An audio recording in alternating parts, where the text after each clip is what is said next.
Einen weiteren Experten haben wir jetzt gleich zugeschaltet, nämlich Steffen Schwarzkopf, der ja auch viele Jahre Korrespondent gewesen ist in den USA, heute in dieser Nacht für Sie, liebe Zuschauer, in Florida unterwegs ist. Und Steffen, ich würde ganz gern, nachdem wir ja die ganzen Zahlen gehabt haben, mit dir über das schöne Thema Demoskopie sprechen. Da gibt es ja gerade in den USA so ein, zwei, ich nenne sie mal Zahlengurus, die zum Teil weit zurückliegend immer wieder recht gehabt haben mit ihren Prognosen. Kann man die ernst nehmen? Und was sagen die zur diesjährigen Wahl?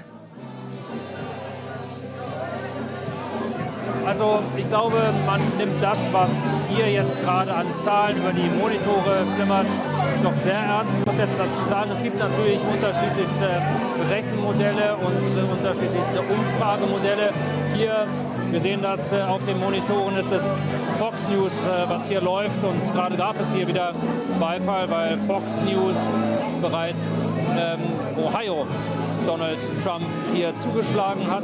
Also dementsprechend da natürlich Jubel auch, als Florida entschieden war, 30 Wahlmännerstimmen hier in der Heimat, in der Wahlheimat, muss man ja sagen, von Donald Trump. Jetzt natürlich die Frage, glauben die Menschen den Umfragen hier? Ja, ich glaube, das ist der Fall. Warum? Weil natürlich auch die Umfrageinstitute inzwischen, und das wissen wir seit 2016, Dinge verändert und verbessert haben. Und deswegen geht man davon aus, dass diese Zahlen durchaus zutreffend sind. Vielleicht ein ganz kurzes Wort, wo wir hier eigentlich sind.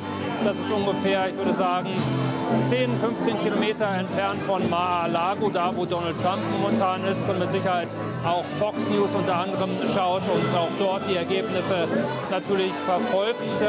Eine von mehreren großen Wahlpartys, eine, wie man auch sieht, republikanische Wahlparty natürlich hier, und dementsprechend ist momentan zumindest die Stimmung ziemlich gut. Jetzt geht natürlich so ein bisschen der bange Blick in Richtung Monitor, wenn es um Pennsylvania geht, wenn es um Michigan geht, wenn es um Wisconsin beispielsweise auch geht. Und da sind die Menschen jetzt nicht 100% davon überzeugt, dass es tatsächlich da einen klaren Sieg gibt. Aber wie gesagt, noch einmal momentan hier die Zuversicht groß, und ich möchte vielleicht noch mal über die Themen sprechen, die die Menschen hier bewegen.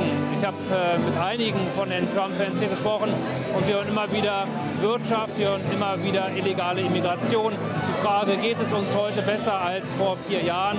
Und die Antwort, die wir hier hören zumindest, ist ein klares Nein. Also insofern sehr viel Optimismus, sehr viel Euphorie, die wir hier verspüren. Aber wie ihr mit Sicherheit auch mal wieder sagt, also dieser Abend, der ist noch sehr, sehr lang.